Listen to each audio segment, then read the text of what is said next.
Our budget, our responsibility. Good afternoon, great countrymen. This afternoon, we're going to talk about what they call open budget survey. It's an independent and comparative fact-based kind of research that uses internationally accepted criteria to assess the public access to central government budget information, the form opportunities for the public to participate in the national budget process, and the role of the budget oversight bodies such as Parliament, the Auditor General in the budget processing. Now, to bring this conversation at home with me in studio, I have Miss Christine Biringiro, the programs manager from the Uganda'S network, and this program is powered by the Uganda'S network in partnership with the Minister of Finance and Economic Planning as well as Development. Christine, yes, good to have you. We have just launched the open the OBS. It has just been launched.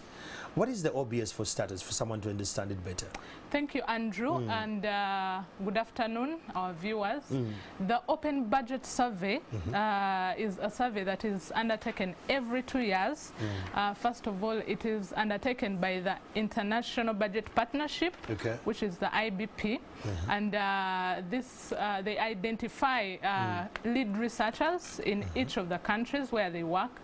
For the OBS of 2021, they assessed 120 countries. Yes. Did we qualify? Yes, we are, because we are part of the process. Okay. So what they do, they measure the budgets of a country against 3 key parameters. That is public participation, transparency, and then budget oversight. So basically, the Open Budget Survey assesses those 3 parameters and then the countries, and then scores them. So they come up with a score. They share the recommendations to help improve the processing of the budget. Yes, to help improve the processes, the budget processes in each country, and yeah, basically that is it. Why 2 years? Why isn't it done annually? How did we arrive to the 2 years? Well, annually is a little too soon, especially when they are assessing many countries as that. But then again, you have to give time for the budget cycle for you to be able to collect some useful data. So why should Ugandans be concerned about the open budget survey in these times of economic crisis where we are as a country? Yes, basically Ugandans should be concerned because this is basically measuring how open our budgets are, the budget processes. And so why we are interested is because we want to see people participate in their budget processes, people influence the budget processes for, of course, better service delivery outcomes. Yeah. So for Uganda, we are not doing badly because we are assessed annually. Yes, on the open budgets, we've seen our performance improve over time. For instance, in 2021, the OBS 2021, with regard to transparency, we are number 43 out of the 120. As a country? Yes, Uganda as a country, yes. As the former minister was just telling us just now during the launch, how budgets were passed in the past, where the minister will come up and say, with effect from midnight today, the the price of salt, a kilogram of salt, will go up to 5,000 from 3,000 shillings. And it would. And then, you know, the following day it has changed. And he says this is because in the interest of the health of the citizens of Uganda, their cases of high blood pressure have risen, and so that is why I'm taking that decision. But you do not have the Ministry of Health maybe corroborating that. You do not have the citizens. In the technical information. Exactly. You do not have the citizens participating. So that is how closed if I should use the term, the budgeting process and decisions were. But the more you have open budgets, if you have more transparency, if you have more public participation, if you have more oversight, then you will reduce such instances of decisions that are made without consultations, but you're also bringing on board the public, the citizens who are going to benefit by the way, and who participate in raising these the funds, you know, to facilitate the whole process. The whole budget. Yes. When you look at the inclusion as a survey, do Ugandans feel they're actually very much part of it? Is the inclusion index reflective in the survey? Well, for this particular survey, for this particular year, the 2021 OBS, our score reduced a bit on public participation to 19%. Why? And of course, some of the reasons are, one, when Parliament, for instance, is passing these budgets, sometimes because of COVID and, you know, like the restrictive measures, there's not enough participation of the public, you know, to come and input into the budget process and the budget itself before it could be passed by Parliament. And those are some of the parameters. But also when maybe Ministry of Finance went out and organized the regional budget meetings and etc., while they sent specific invitations to specific people, remember they were limiting the numbers because of COVID again. Yeah, so it was not open to the general public. But also as we measure public participation, beyond the specific invitations, we want to see an invitation that goes out to the public, generally, an open invitation. There is a public hearing of this budget. Exactly, and then they come and participate in the process. But beyond that, what the survey also measures is the participation of the special interest groups, beyond participation of the citizens. How many maybe have you included the lame? Yes, have they also, the blind, the women, how many have been, you know? Because we want to see all these special interest groups bring and you know, make input, share their priorities, and these should then be reflected in the final budget. Wow. Yes. So this survey, the one of 2021, were a little bit down, and COVID explains it. So I would like to know the beatitudes of the populace. Does the population of Uganda still believe in the budget? Yes, they do believe so much in the budget, and that is why we see the level of participation in the budget processes has actually improved. Yes, and why is that? Because of the different measures, really, both by government, by civil society, to make sure that these people or the citizens participate in these processes. As an example, we have the Ministry of Finance came up with a budget website. That one, at least, it is accessible to some people. Information is got from there, and it is used because at least you can access from the website information that is relating to the last sub-county, the last utility, maybe a health center. You can actually access information on the portal. But we also have talked about the different regional budget meetings where citizens come in and share their feedback to the budget. But also as civil society, we have seen civil society go out and popularize some of these, yes, the budget, but also the rights of citizens to participate and spaces for participation, but also how they can participate in these processes. But we've also seen civil society partner with government. As a matter of fact, there's what we call the National Budget Month partners. This is civil society and government, including Ministry of Finance. They meet every year during the budget month, that is June to July. Yes. to make sure they raise awareness, they popularize the budget and then its processes. We have the Citizens Guide to the Budget, which is a simpler version of the budget. And so we've seen this effort, and over time there has been, you know, improved participation in the process by citizens. Christine, I really love the inclusion and the approaches and strategies that are being placed on the ground to see that the Wananchi actually understand the budget and all. But how do you then gauge the timely information, the accurate timely information to the citizens to make the rightful participation, if there is, the ones that come? We call them barazas, community barazas and all? Yes, thank you. And that is one of the areas that we need to improve. Yes, there is some information that goes there out to the citizens. But one of the reasons actually we got this score, the 19, is because information is not published timely. Yeah. The budget is not uploaded in a timely manner.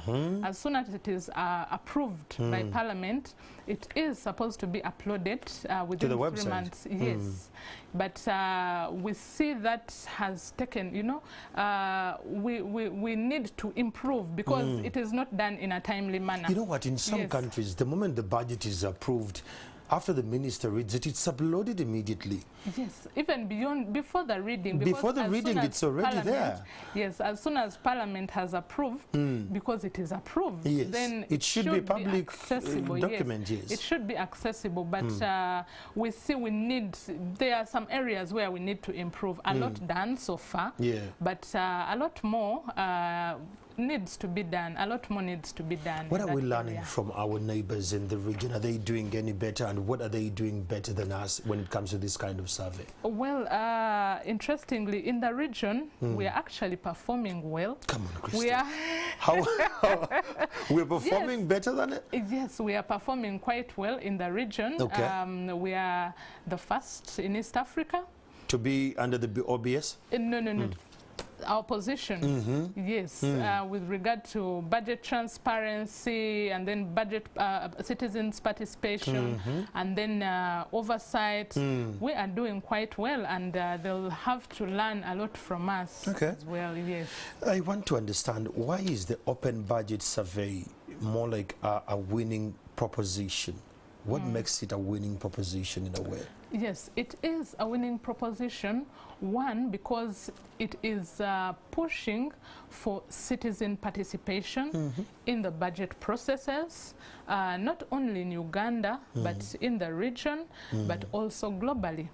Why we should embrace this and also learn from it is because, one, the results that come out will encourage you to do better. Especially if you know, if you know you have, you're competing with others, maybe the peers in the region, but also globally. But also you want to learn from the countries that have done it better or that are doing it better. We want to see how are we faring compared to Denmark, for example, and is there anything we can learn from them? How are they doing it? If their transparency score is 100 out of 100, are there any lessons that we can pick? But more importantly, the fact that your citizens, or you know, the public, is given spaces to participate in the budget process. One, to be able to know and trace where the resources are going, because accountability. If government is sitting on a round table and then calls you to be part of the budget process right from the enactment of the budget, if you can make proposals and then they are debated and then they come through and then they explain to the citizen, or the citizen understands how much money is going where and for what, they'll be able to monitor the utilization of these resources from an informed point of view, because they have the information, they have the evidence, and so they will also pick the interest to follow up the implementation of these. And then when we come finally to the oversight function, they are able to hold their leaders accountable. If money was not spent according to the plans, how was it spent? Why was it diverted? And so we see there will definitely be improved service delivery if we are able as citizens to participate in these processes, because they are transparent and you're accessing the information, but also we see that we are able to influence service delivery. We are able to hold our leaders to account, and then there'll be reduced corruption, because corruption thrives when there's no one watching. Accountability, yes. Exactly. Yeah. So if there are so many eyes that are watching, most likely the corruption will reduce or will not be there at all. I strongly believe, and those comrades who are joining us, we're discussing about the Open Budget Survey 2021 that has been launched today by the Uganda Debt Network in partnership with the Ministry of Finance and Economic Development today. You need to know what it speaks about us, and in studio we may have Christine from Uganda Debt Network. Christine, yes. The survey found that Uganda provided scant budget information. That could sound as researcher kind of jargon. What does that mean? The scanty budget information, that would mean that the information that is availed, probably uploaded or availed, basically that can be accessed by the public or by the citizen, is not adequate enough for them to you know, like review and be able to make an informed decision or better participate in the whole process. They probably, that would mean that if you need maybe 100%, or if you need 5 documents for you to review and then be able to input into a process, probably 3 or 2 of those documents are not available. So you're not able to effectively input into the process. That's what it means. So this happens to be the 8th one. Yes, of its kind, and the score for transparency stagnated because some budget documents were published late. Yes. How do we fix that going forward? Because this is the 8th time. We should have learned maybe from the 2nd or the 3rd time, but on the 8th time we're still late. No, what happens is that yes, we have recommendations in there on how government, or on how as Uganda we can improve our score in that area, and so we always do follow up with the responsible agencies, the ministries and departments of government, to ensure that we do better next time. So it is usually a process. It is always a process. Yes. Is it expensive? Is this kind of process very expensive for government to meet the transparency indices, or it is something we can fix? Well, it is not expensive for governments. Okay. Yes, it is not expensive for government to be transparent, for it to include the public in the budget process, and to also undertake oversight, because one, all the documents at least are in place, they are available. The main thing really is to make sure that these are available to the public in a timely manner, to enable them make useful input. Yes, because if you're going to give me a document, if I am supposed to make input to the national budget of 2023-24, for instance, and you're bringing the regional budget meetings to consult me maybe towards the end of that financial year. It's not fair. You are enabling me to participate, but it is not effective because it's too late. It is too late. So my participation will mean nothing. So participation has to be timely. If it has to be effective and relevant.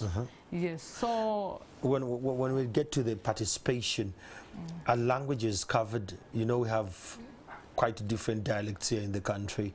How do you cover the issue of language barriers? Because, I mean, it's a national thing, and we are being monitored, and we're working with international budget partners on the other side.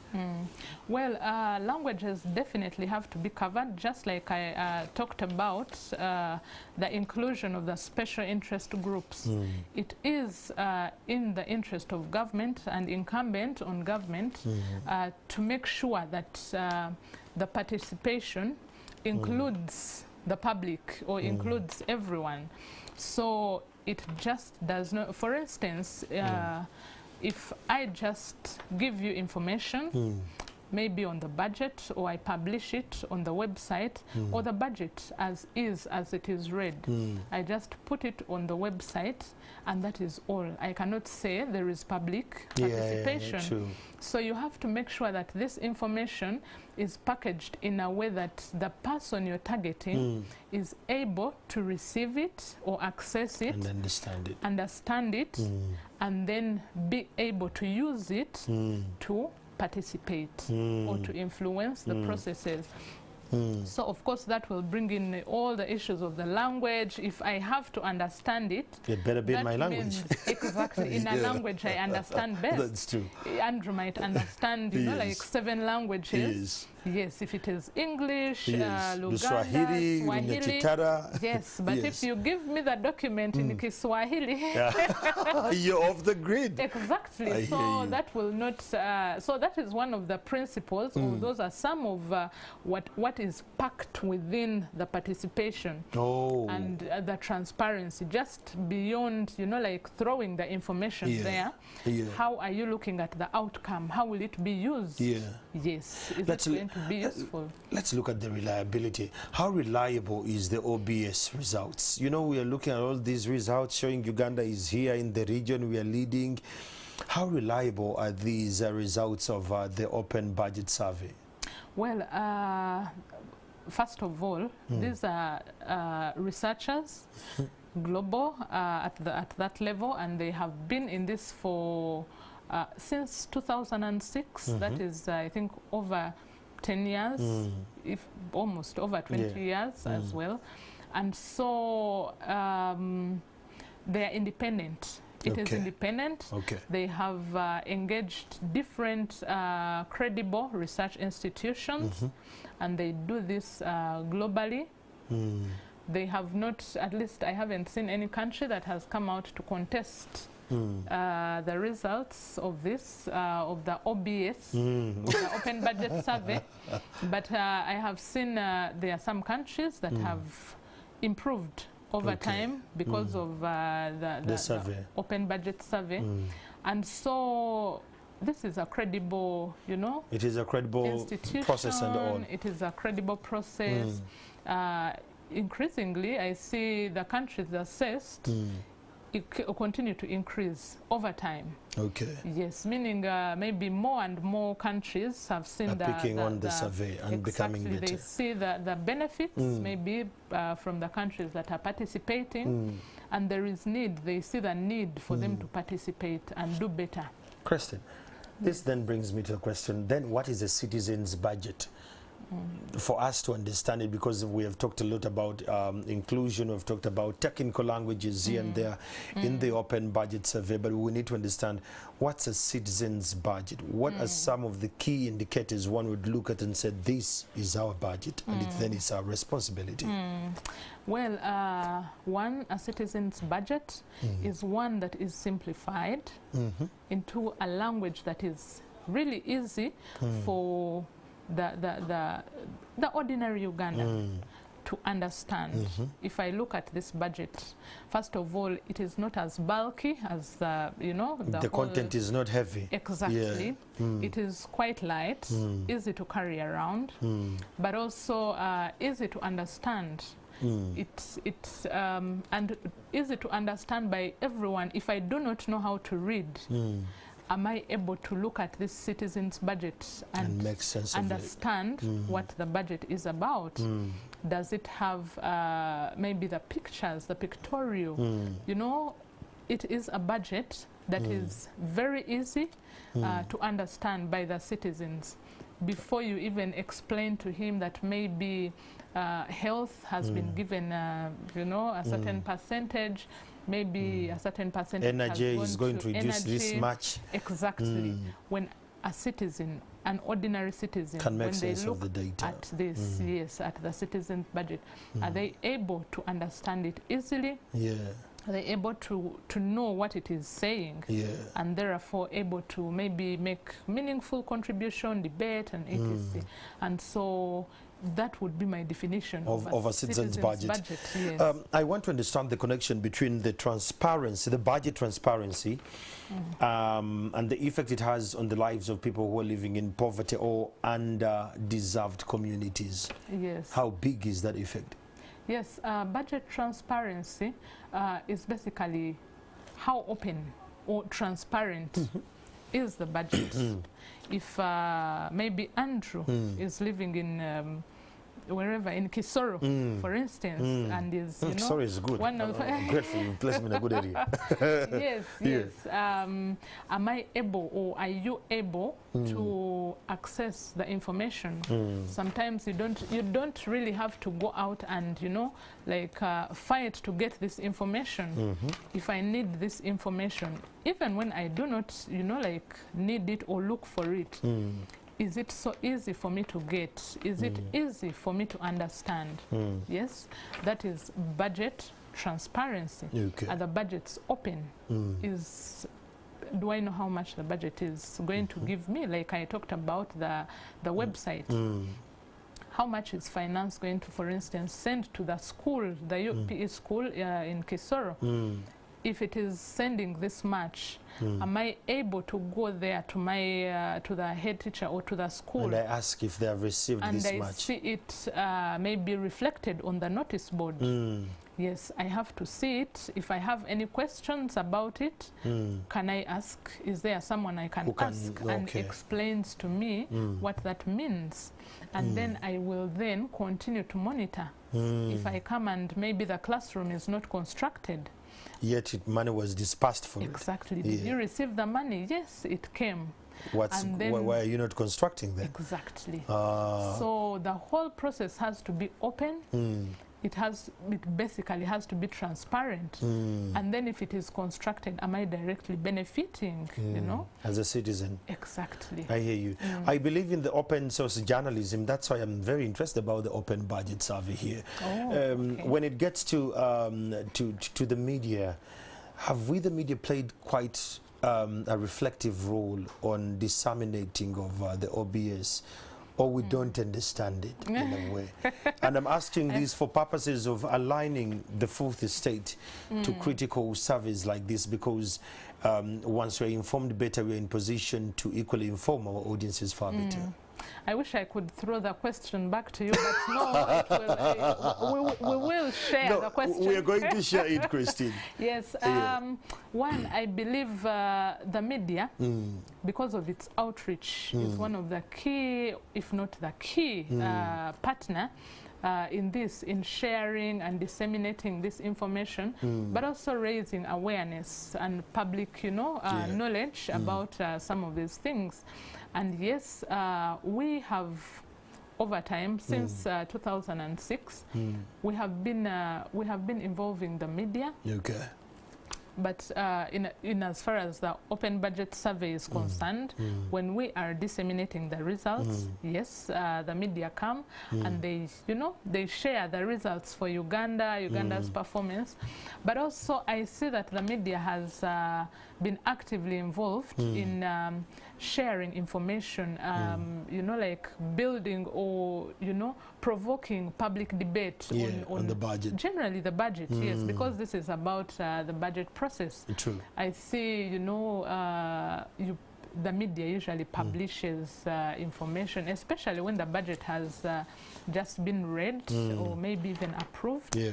And this generates quite some debate, yes, both on print, on radio, which I think previously maybe was not as much as it is. Probably what we need to do beyond this is to further interest the citizens, because beyond maybe giving this information out to the public, we need to increasingly also focus on what the public is saying about the budget. About the budget, yes. I totally agree. As we're finalizing this conversation, Christine, we're discussing about the OBS, that is the Open Budget Survey, the 2021. It has been launched today afternoon. I think it's now an hour ago, and it has a couple couple of recommendations. Christine, what are some of the key recommendations from this survey where we can learn as a country possibly to become better, that we are leading in the region, but you know, even becoming better on the continental level and internationally? Yes. One of the key recommendations, as earlier observed, is that we should try to always upload or publish the budget in a timely manner. Okay. That is within 3 months of its approval. That will definitely, you know, like score us so many marks. But also other recommendations include encouraging public participation, because beyond, you know, just sharing information to the public, we want to see maybe Parliament invite different members of the public, whether it is through CSO representation or different groups, private sector, those who are, you know, participate in groupings, invite them to come and make input in the process just before the budget is passed and approved. Okay. Yes, those are some of the Those are some of the key recommendations. Yes. We are still having this conversation. Someone here says, I think, okay, this is an off comment. Let's look at the innovative ways. Are there innovative ways we can scale up the inclusion purposes of the countrymen? Because there are those who are offline, but they are on the ground, and possibly the inclusion aspect would actually mean quite a lot for this conversation. Are there innovative ways, or are you training enough capacity on the ground vis-a-vis the parish development model, going up to the parish level? One of the ways is really to intentionally target groups, the special interest groups, maybe the disabled, the persons with disabilities, the women, the youth, and some of these have belong to groups. They have formed groups. So are we able to bring them on board, and then we make sure we focus? We could actually ensure that maybe during the regional budget meetings we focus and say maybe a percentage of these must be women, and then maybe 30% must be youth, maybe 10% must be, to make sure that we do not leave out some of these groups, because their participation is key. If they do not participate, because, well, Andrew, you know your needs better than I do. Very much. Even when I have sent my member of parliament, maybe to parliament, if I'm a woman and my MP is a man, even when they're in parliament, there are some things about, you know, me. He cannot by the fact that I'm a woman, which will not come out. Yes, true. If I am a PWD, person with a different abilities, that is what they call them now. There might be those needs that are unique to me that you might not be able to bring out and focus. Yes. That's true. So even children, there are those specific needs that are, you know, unique to them that will need to come out.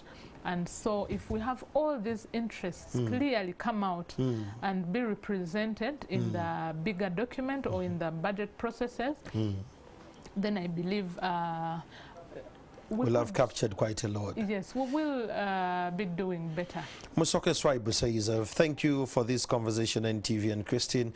It's my first time to actually hear about Open Budget Survey.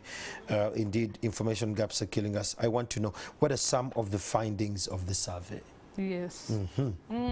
These are a view on the other side. Thank you, Musoke, for the information. Yes, one of the findings of the survey, unfortunately I keep having to repeat, is that information on the budget is uploaded late, sometimes not not sometimes, but is uploaded late and is not available on time.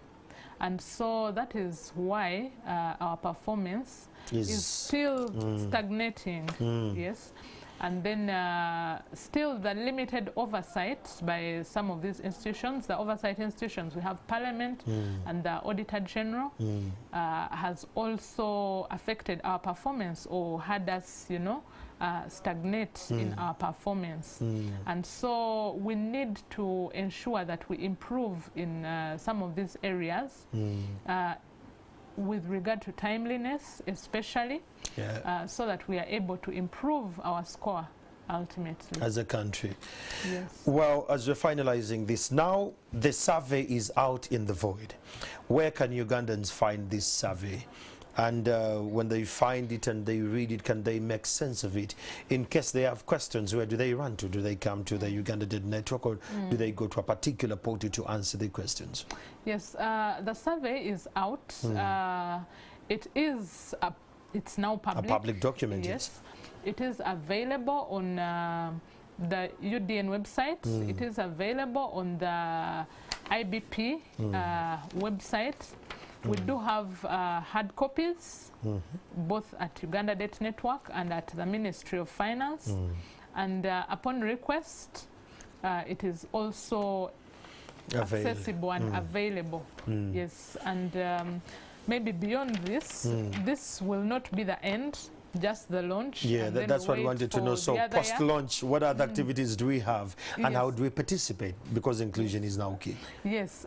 So post the launch, we still have activities really following up on the whole process of how can we improve or make our budgeting process or our transparency, our public participation even better. We usually follow up on the recommendations to make sure that they are implemented for a better score in future. And some of the actions in this direction include capacity building, capacity strengthening in the event that there are gaps. This include working with the Ministry of Finance, for instance, to make sure that the process of uploading or publishing some of these documents is made more swift.